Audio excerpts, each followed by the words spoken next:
Hey, my name is Celine with CPR Savers, and today I'll be showing you how to install your regulator onto your oxygen tank. This oxygen tank, it has no air in it, so it's just for demonstrational purposes. Now on your regulator you have 3 prongs, one right here for the tightening knob, and then 2 right here. On the tank there are going to be 2 slots for these 2 prongs, and then 1 for the tightening knob. So when you put it on, you're going to just slide it on facing up. And so those 2 prongs slide into place, and then you're going to tighten it clockwise till it's on there good. It doesn't have to be too tight.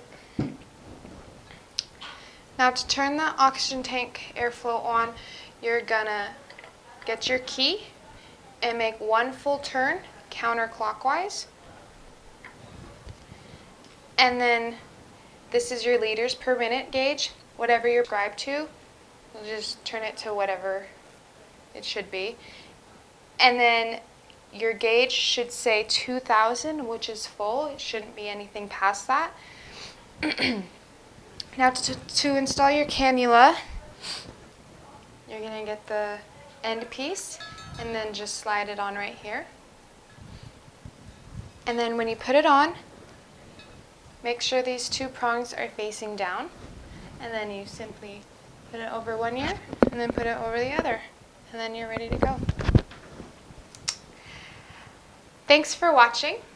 Be sure to subscribe to find other instructional and demonstrational videos.